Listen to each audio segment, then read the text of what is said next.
pour les enfants de 3 à 6 ans.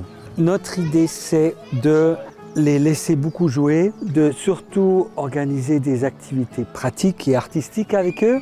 Tout d'abord, il faut qu'ils construisent leur corps, leur sens, leur confiance en eux-mêmes et leur bien-être, d'être bien avec les autres. Que ça, c'est la base, le premier pas de la construction de l'être. Et si on a bien construit ces bases-là, alors les facultés intellectuelles vont se développer après beaucoup mieux. Ce qu'on enseigne aux enfants, en fait, on va enseigner les mêmes disciplines que les autres élèves, c'est-à-dire on va faire du français, du calcul, de la géographie, de la géométrie, tout ce que les écoles classiques font.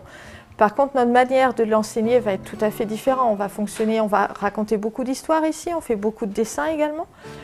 On fait bouger les enfants, on les fait chanter. Donc ça va être vraiment la manière dont on apprend, où on s'adapte à leur développement et on va faire les choses à leur rythme. Ça, c'est vraiment la chose la plus importante. Je crois qu'on peut vraiment dire que c'est une pédagogie du lien. Il y a le lien de l'enfant avec sa classe d'âge, puisque les enfants restent vraiment avec leur classe d'âge. On accorde une importance particulière à la maturité intérieure des enfants. Et donc, en principe, il n'y a pas de redoublement. Ça, c'est déjà un aspect. Il y a le lien de l'élève avec son professeur, puisque le professeur accompagne sa classe en principe pendant 8 ans, en tout cas le plus longtemps possible. Et donc c'est vrai que ça permet une connaissance mutuelle et de travailler donc, dans un climat détendu et de confiance. Toute réalisation est précédée d'un rêve. Donc ça, je trouve que c'est vraiment important. C'est vrai que dans tous les domaines, y compris en sciences, peut-être même en particulier en sciences, c'est l'imagination qui permet d'avoir des idées, de faire des expériences qui peuvent mener à de grandes découvertes, à de grandes choses.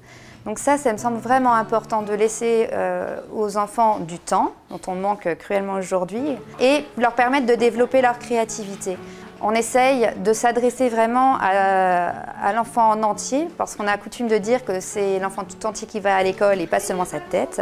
Il y a vraiment toute cette idée, pas forcément de faire des grands peintres ou des acteurs ou des musiciens, mais d'être vraiment dans un élan créateur.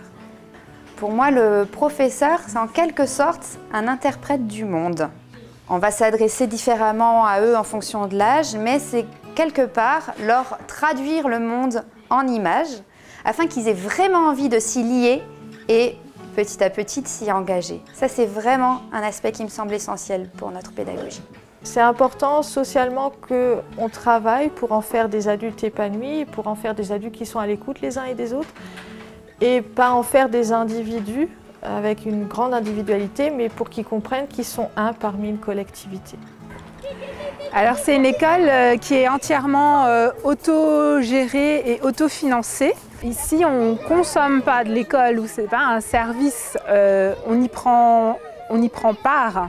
Les parents sont là en soutien, donc ils sont là pour les parties concrètes et matérielles, donc aussi bien faire le ménage, assurer l'entretien des locaux, le secrétariat, chacun en fonction de ses compétences et de ses envies. Nous ne bénéficions d'aucune subvention et les familles contribuent de façon solidaire en proportion de leurs revenus, un peu plus de 10% de leurs revenus. C'est une école qui existe parce qu'elle est voulue par les parents. On a décidé quelque chose pour l'éducation de nos enfants. On ne reste pas à se plaindre de quelque chose qui ne nous conviendrait pas. On agit pour proposer au mieux ce qui nous convient. Et du coup, on peut être en accord avec ce que nos enfants vivent. Ils ont des personnalités, je trouve, très affirmées, d'ailleurs pas que les miens, tous les enfants de l'école. Mais en même temps, c'est pas des moutons, quoi. Ils savent ce qu'ils veulent. J'ai vu la différence, c'est-à-dire que le matin, ils sont contents d'aller à l'école, et ils se lèvent, ils s'habillent, et puis ils sont même déçus quand il y a les vacances, donc c'est plutôt bon signe. Hein. Chaque parent va avoir des motivations différentes. Pour nous, le plus important, c'est que l'école respecte le rythme de l'enfant. Il va avoir des apprentissages qui vont être aussi assez variés, avec de l'artistique, avec du physique. On va toucher le bois, la matière, et puis une façon d'apprendre qui va aussi être respectueuse de l'enfant. Et on pense que c'est important pour que ça devienne des adolescents bien dans leur peau et puis des adultes épanouis.